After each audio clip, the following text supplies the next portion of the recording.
देखिए, जो निजी फाइनेंस कंपनी होता है, जो बैंक वाले होते हैं, जो लोन के नाम पर किस तरह लोगों को बेवकूफ बनाते हैं और कैसे लोग उनके जाल में फंस जाते हैं और कैसे 1 रुपये की जगह उनको 10 रुपये देना पड़ता है। आज हम बिरोल के एक सबसे और ये समझिए कि सबसे इस मामले में अनुभव भी कह सकते हैं और बुजुर्ग है तो शायद इनको बहुत ज्यादा अनुभव भी है और सबसे ज्यादा जानकारी भी इनको है।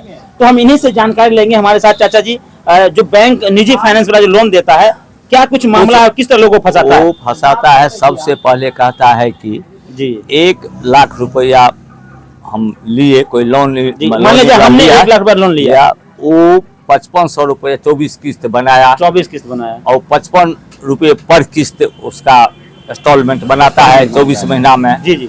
और 24 महीना में 5500 रुपया प्रत्येक महीना देते रहिए और ब्याज पूरा 1 लाख का रुपया हम लेते रहेंगे 24 महीना। 24 महीना का सोचिए 1 लाख रुपया का कितना ब्याज हो गया, और इधर 5500 रुपया हमारा मूलधन में से कट रहा है जी, तो उसका ब्याज कितना हो गया। यानी अगर 24 महीना का हम जोड़े, हाँ 1 लाख रुपए का, हाँ, तो हर महीना 5500 रुपया लिया जाता है। हाँ, तो 24 किस्त में 24 किस्त, तो 24 किस्त का कितना भैया हो गया? 32,000, 1,32,000 रुपया, 1,32,000 रुपया हो जाता है।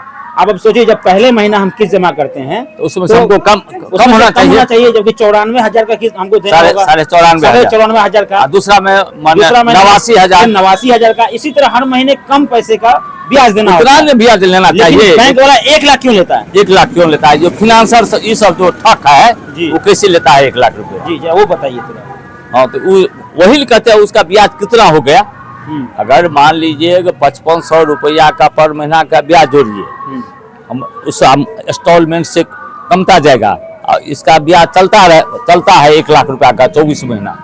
अब सोचिए कितना ब्याज हो गया। जबकि आरबीआई का भी गाइडलाइन है। हाँ, आरबीआई का भी नियम है, 3% हो जाता है ब्याज, 3% हो जाता है, लगभग 2.85 हो जाता है। अगर उसको जोड़िएगा सही से ज्यादा हो जाता है, 2.5 से 3% पे जाता है ब्याज। अब 32,000 भाग से उसमें भी क्या है, अगर आप इंस्टॉलमेंट अगर माने सही टाइम पे, माने 1 तारीख से 5 तारीख के बीच में अगर आप नहीं भरते हैं, तो लास्ट टाइम में जो आप जब लोन जब खत्म होने पे रहता है, उस टाइम आपको सारा जोड़ के उसको पहले आपको फाइन चुकाना पड़ेगा, तभी होगा, उसके बाद आपको अगला लोन मिलेगा। नहीं तो घर डंगाया जाएगा। नहीं है, ये भी तो जो क्या बोलते हैं उसको लगा देता है, आपके नाम पे लोन नहीं भरे टाइम पर खस्सी बकरी तक खोल लेता है। जब तक आप नहीं भरिएगा तो दूसरे कंपनी से आप लोन नहीं उठा सकते।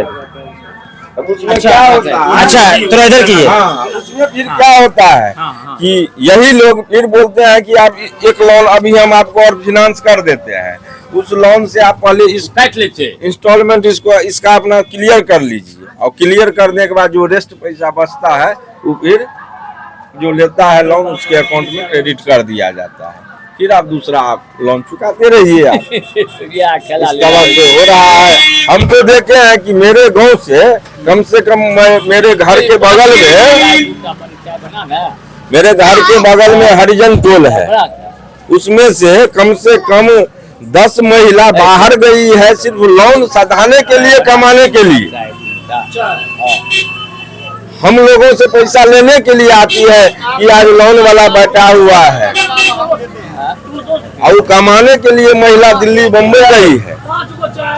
5-5 लोन 4-4 लोन लायबिलिटी में चल रही है महिला। अच्छा, एक और सवाल है, आपसे भी सवाल है कि जैसे लोन लेते हैं और लोन जिसके नाम से लोन लिया निजी फाइनेंस कंपनी से, अगर उसका डेथ हो गया, किसी कारण उनकी मौत हो गई, बहुत देंगे लोग, तो फिर भी उसको लोन भरना पड़ेगा। फिर भी लोन भरना पड़ेगा। कोई उसका गाइडलाइन तो है ही नहीं। उसके नाम का इंश्योरेंस का भी पैसा कटता है। देखिए, आरबीआई का जो गाइडलाइन है उसमें एकदम है कि अगर एक व्यक्ति एक लोन ले रखा है तो उसको दूसरा लोन नहीं मिलना चाहिए, लेकिन यहाँ तो है कि आप आधार कार्ड ले जाइए। 4 लोन, हाँ 4 लोन आप ले 10 लोन ले लीजिए। अच्छा, एक आदमी के नाम पर चाचा, एक आदमी के नाम पर कितना लोन उठ सकता है? एक आदमी कितना लोन? नहीं कहो, अभी सब ने बुझ लिया।